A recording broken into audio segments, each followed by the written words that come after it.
ये देखो दोस्तों, मैं आज आपके लिए लेकर आया हूँ ये NRB कैप, जो बहुत ही ज़्यादा यूज़फुल है।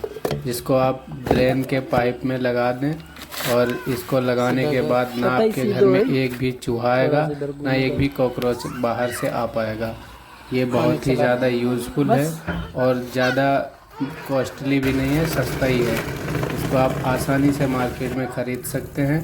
इसके लिए आप मेरा वीडियो सेव कर लीजिए और दुकान पे दिखा के इसको आसानी से ले सकते हैं। और मेरे पेज को फॉलो कर लो, पोस्ट को लाइक और शेयर कर दो। धन्यवाद।